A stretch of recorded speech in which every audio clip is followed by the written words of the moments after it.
Tudo bem com vocês?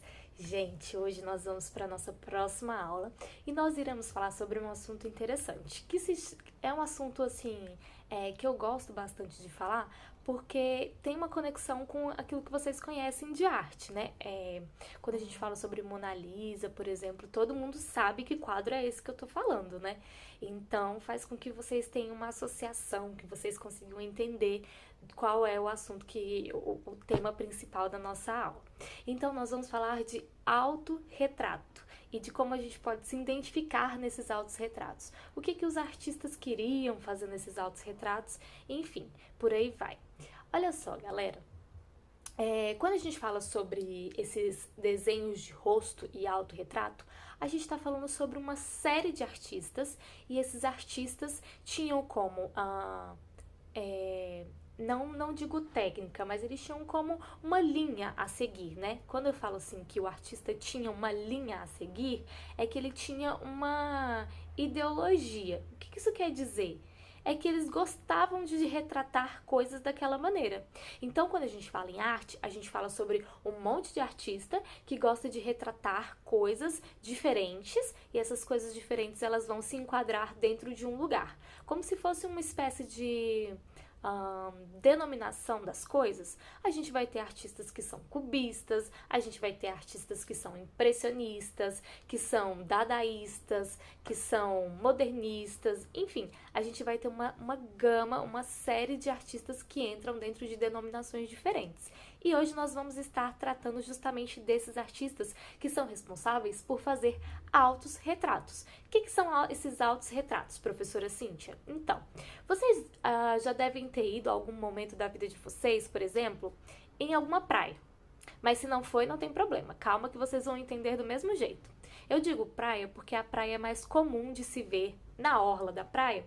Alguns artistas que te chamam e falam assim: ei, você quer fazer uma representação do seu rosto? Quer que eu te desenhe? Aí eles pegam e fazem um desenho seu, né? E aí, por vezes, eles fazem alguns autos retratos que são bastante parecidos com o que você é na realidade, e existem outros que fazem autos retratos que puxam alguns traços do nosso rosto que deixam mais avantajados, por exemplo, e faz com que o autorretrato fique mais engraçado, um exemplo, né? É uma forma diferenciada de fazer esses autorretratos. Mas não tem problema, se você nunca foi numa praia, você também pode ter ido, por exemplo, não sei, na torre de TV, quando ela estava funcionando e quando a gente não estava em quarentena, por exemplo.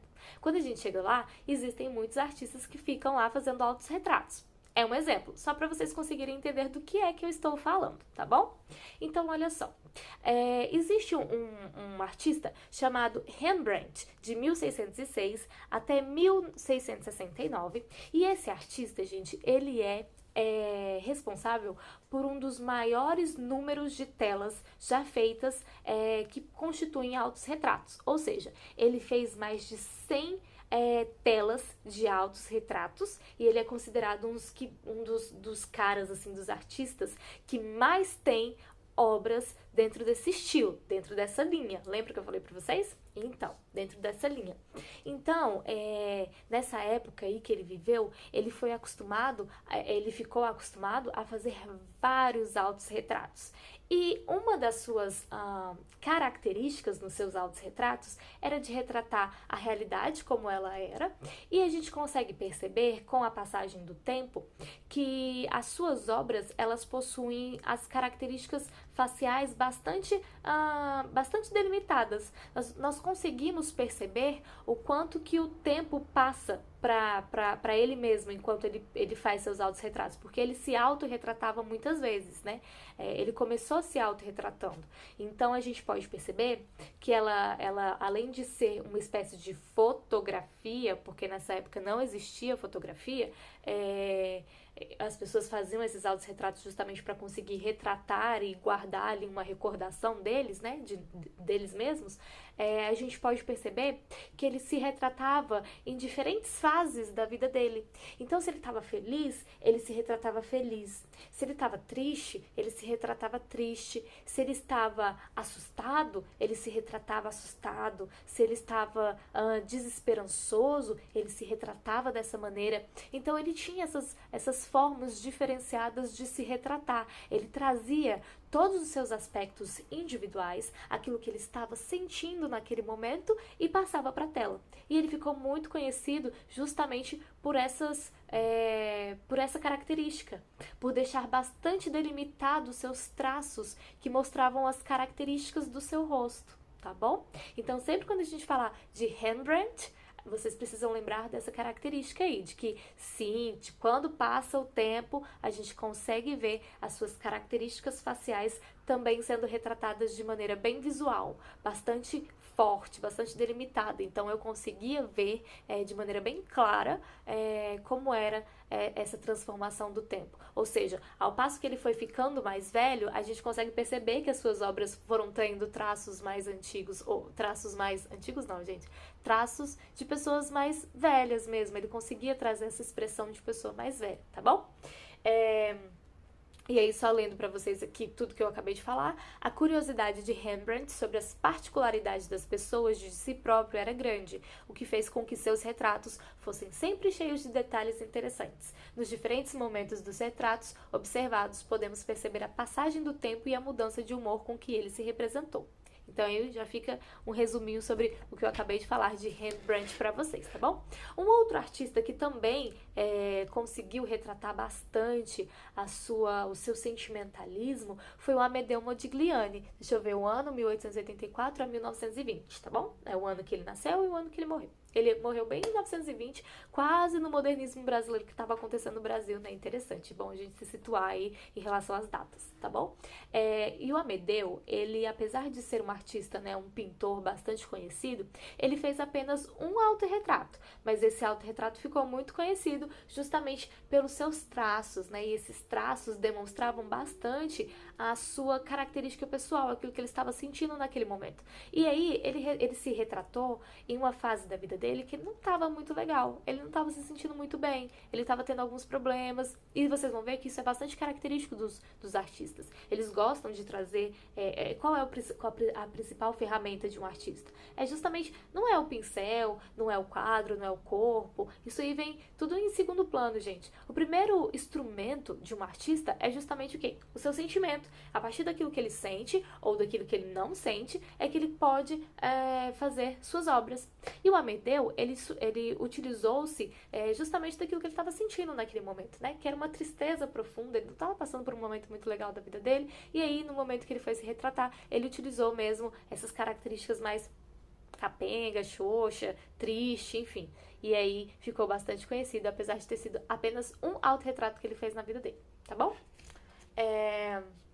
Agora eu lendo para vocês, só para fazer um resuminho, né? O artista italiano Amedeo Modigliani tem um autorretrato feito também em um momento delicado da sua vida, pouco antes da sua morte, em decorrência de uma doença grave. Além de seu estilo característico de pintar e da expressão vazia, Modigliani utilizava cores que lembram situações ou objetos envelhecidos ou desbotados pelo tempo. Então isso é uma característica também de Amedeo, tá bom? Gente, ó, tudo isso que eu tô falando para vocês é um resumo que a tia fez, tá bom? Então não vai estar no livro de vocês, nem nada do tipo, mas peguem o caderno, o diário de bordo, tá bom? Para vocês poderem fazer as anotações da aula, porque isso que eu tô dando para vocês é uma matéria complementar de tudo aquilo que a gente já viu até então, beleza? Só para vocês entenderem sobre autorretratos, que é bastante interessante. E aí, gente, a gente entra para falar de uma artista que a tia particularmente gosta muito, e ela teve um boom agora nos últimos tempos. Muitas pessoas passaram a conhecer melhor sobre essa artista. Eu vou dar algumas dicas e vou ver se vocês vão saber de quem é que eu tô falando. Deixa eu ver. Ela era mexicana. É uma mulher. Ela gostava muito de utilizar saias bem grandes. E quando a gente vai no país dela, a gente pode ter a oportunidade de conhecer, inclusive, a casa que ela morava. E ela foi casada por muito tempo com outro artista plástico chamado Diego. E aí a característica mais comum dessa pessoa que eu tô falando é justamente o que, gente? As sobrancelhas. Ela tinha monocelha. Então eu estou falando de quem? Justamente da... Tan, tan, tan, tan. De quem, gente, que eu tô falando? Já tenho certeza que vocês sabem de quem é que é. Eu estou falando justamente de Frida Kahlo. Meninos, Frida Kahlo é...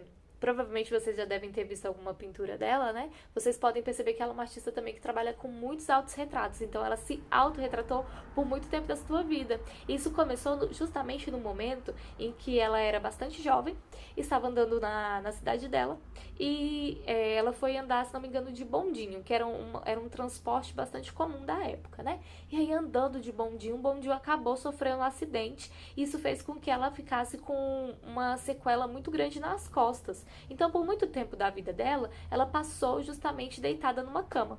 E aí, o que acontece? O pai da Frida, vendo ela deitada por muito tempo na cama, sem ter muitas atividades para ser feitas, né? Naquela época, quase que a gente não tinha... Quase que não tinha, não. Não existia absolutamente, não existia internet e nada dessas coisas, assim, nada desse tipo. A gente tá falando de quando, gente? Deixa eu ver aqui se eu coloquei a data. 1907 a 1954, que foi a morte dela. Então a gente tá falando de uma época que definitivamente não existiam grandes tecnologias, né? Não avançadas como hoje. Mas aí, o que acontece? Como ela ficou muito tempo deitada na cama, a Frida, ela precisava de alguma coisa para passar o tempo. E aí o pai dela resolveu comprar um grande cavalete. O que é esse cavalete, gente? É justamente o suporte onde os artistas colocam as obras para poder fazer suas pinturas, tá? Não sei se vocês já viram os cavaletes, enfim. E aí o pai dela comprou um cavalete, colocou do lado da cama e colocou um espelhinho do outro lado dela para que ela pudesse se enxergar. Então ela podendo se enxergar, né, enquanto ela estava lá imobilizada em cima da cama, que ela sofreu fratura nas costas. Isso fazia com que ela tivesse que ficar de repouso por muito tempo, até se conseguir se recuperar. Então ela utilizava justamente esse espelho para conseguir se olhar, e se olhando ela conseguia fazer seus autorretratos. E uma das características bastante diferenciadas da Frida Kahlo é justamente que ela não fazia autorretratos exatamente como a realidade é, diferentemente de Rembrandt e de Amedeo Modigliani, né? A Frida, ela já gostava de trazer outros elementos para suas obras. Ela trazia muito da cultura mexicana, que era algo que reafirmava a sua própria identidade, mas ela também gostava de fazer umas construções que quando a gente olha, a gente pensa assim, que negócio estranho, a Frida colocou a cabeça dela num corpo de um animal, de um veado, por exemplo. O que será que ela estava querendo dizer nesse momento? Gente, calma, tudo tem um sentido. Nessa obra, chamado O Veado Ferido, lá de Frida Kahlo, ela justamente utilizou esse animal. Aí ela pegou um animal ferido, fez a imagem do animal ferido no meio da floresta e ela colocou o rosto dela justamente no rosto do animal, na cara do animal lá. E aí quem olha pensa assim, gente, que arte mais estranha, que coisa abstrata, eu não tô conseguindo entender nada, professora. Por que ela colocou justamente o rosto dela na imagem de um animal? O que isso quer dizer? Então, gente, é justamente porque a gente precisa pensar nesses aspectos emocionais que eu falei para vocês. Lembra que a principal ferramenta de um artista é justamente o seu sentimento, a sua emoção? E aí a Frida, quando ela retratou esse animal ferido, ela estava querendo dizer justamente, ela estava querendo retratar justamente essas dores que ela sentia no corpo por estar há muito tempo na cama e também essas dores que eram advindas do acidente que ela sofreu. Ela sentia muita dor. E aí ela se assemelhou a um animal ferido na floresta. Sabe um animal quando você acaba de matar esse animal e ele fica lá agonizando, se contorcendo e aquela coisa toda estranha? Então, exatamente isso. Ela utilizou da sua imagem, do seu rosto, para se colocar nesse animal e fazer com que as pessoas tivessem justamente essa sensação de, ao olhar para a imagem, ao olhar para o seu autorretrato, conseguir enxergar isso. tá bom? Então, é uma das características dela, utilizar desses elementos diferenciados para fazer com que seus autorretratos sejam produzidos. Além de que ela também colocava muito dos aspectos da sua própria cultura, como a maneira de reafirmar a sua identidade, como eu já falei para vocês. Então, olha só, a Frida expressava nas pinturas de si mesma os sentimentos por tudo que lhe acontecia e também o que valorizava como parte de sua identidade, como a cultura mexicana, que expunha em suas roupas típicas, em seus penteados e também na fauna e na flora nativa, que escolhia para figurar ao seu lado nas imagens. Então, é uma das características da Frida, é justamente isso, trazer tanto os aspectos mexicanos como seus aspectos sentimentais, beleza? E aí vocês vão perceber que as obras da Frida, elas possuem todo esse mesmo tipo de linguagem, porque a Frida, por mais que ela tenha passado muito tempo na cama, depois de um tempo ela conseguiu sair, e aí foi o momento em que ela conheceu o Diego. Quem conhece a história da Frida vai saber exatamente sobre o que eu tô falando. O Diego, que era um outro pintor, que ela teve um romance, e aí, né, foi bastante conturbado e tudo mais, mas ela também fala muito sobre esse momento em que ela tentava bastante engravidar e não conseguia, e ela queria muito ter um filho, e até o momento que ela engravidou, e aí ela conseguiu, né, que ela conseguiu engravidar, mas ela perdeu esse bebê. Então, tudo isso é retratado nas suas obras. Se vocês forem dar uma olhada nas obras da Frida, vocês vão perceber que ela fala um pouquinho sobre isso, que é bastante interessante, tá? Que a gente precisa também entender não só a época que as obras foram feitas, mas entender a história do artista, entender quais são os materiais que ele utiliza para fazer suas obras, o local onde ele vivia, a sua cultura, enfim, são vários aspectos que a gente precisa analisar antes de olhar para uma obra de maneira crua, tá? Porque olhando de uma maneira crua, às vezes você olha e pensa, não entendi. Mas é claro que você não vai entender. Você precisa primeiro saber sobre a história do artista e sobre todos esses aspectos que eu acabei de falar pra vocês, tá bom? Senão realmente não vai fazer sentido algum. Passando um pouquinho mais pra frente, os últimos artistas que eu tenho pra falar pra vocês são justamente artistas que não estavam preocupados em exibir os traços dos rostos assim como eles são na realidade.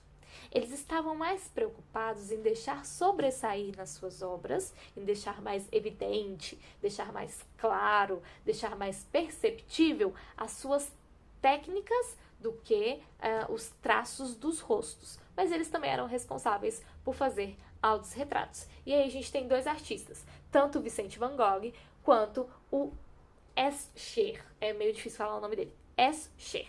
Ok. Eram esses dois artistas aí. E aí, gente, vocês vão perceber que o Van Gogh, ele preferiu mostrar em seus autorretratos a identidade de suas pinturas, carregando o seu rosto e seus materiais de trabalho, como a paleta e o pincel, de cores e pinceladas fortes, trazendo grande complexidade à imagem. E aí a gente também tem o Escher, né? O nome dele é Maurits Cornelis Escher, que ele, fascinado pela ilusão de ótica, fazia dela o elemento essencial da maior parte de suas gravuras. Suas obras são intrigantes, pois podemos olhar para elas e não saber ao certo se uma correnteza de água está subindo ou descendo, se estamos vendo um lugar por cima ou por baixo, por exemplo. Porque ele utilizava justamente, gente, da ilusão de ótica para fazer as suas obras. Ou seja, ele deixava perceptível os seus pensamentos, né? E as suas técnicas também. A forma com que ele gostava de utilizar os materiais. Tá bom, gente? Deixa eu ver se tem mais alguma coisa que eu separei aqui para vocês. Bom, basicamente, são esses artistas que eu queria muito passar para que vocês pudessem ter uma identificação com eles, para que a gente pudesse também falar sobre os seus autorretratos. Eu vou tentar deixar para vocês isso, eu vou tentar, gente, não é porque eu vou conseguir, eu ainda tô aprendendo a mexer nessas tecnologias, mas juro pra vocês que eu vou tentar fazer de verdade. Deixar com que vocês vejam as obras aqui nesse vídeo, em algum lugar daqui. E aí eu vou tentar colocar para vocês, para que vocês consigam olhar as diferenças de cada artista, desde Rembrandt até Amedeo Modigliani, passando pela Frida, passando pelo Van Gogh, passando pelo Escher. Enfim, todos esses para que vocês consigam enxergar tanto as diferenças quanto as semelhanças de cada um deles, né? Porque vocês perceberam que a gente falou de vários artistas que costumam fazer autorretratos, mas que possuem características totalmente diferentes. Quando eu falo sobre autorretrato, gente, e eu falei é, da Mona Lisa, justamente porque a Mona Lisa é um autorretrato. Né, um autorretrato muito conhecido, bastante conhecido por várias pessoas, feita por Leonardo da Vinci. E aí, o autorretrato da... Ai, acabei de falar o nome e esqueci. Eu não sei por que isso acontece comigo. Frida Kahlo, Amedeo Modigliani. Gente do céu, como pode? Então, essa obra, né, essa obra da Mona Lisa, aí lembrei, essa obra da Mona Lisa, ela tem suas características, seus aspectos bastante marcantes também, que fizeram história porque até hoje muitas pessoas procuram, vão até o museu justamente para olhar a obra da Mona Lisa, e eles ficam lá horas e horas olhando para a obra, observando e apreciando, e ela é um autorretrato. Olha só que interessante. É um autorretrato que todos vocês já viram na vida de vocês em algum momento. Seja pessoalmente, né? As pessoas que já tiveram essa possibilidade, ou seja por internet, assim como eu, mas um dia teremos essa oportunidade de conhecer de perto Mona Lisa, gente, porque ela é um marco na história, tanto do Leonardo da Vinci quanto na história dos autorretratos, nessa linha, nesse segmento que os artistas seguiam. Beleza?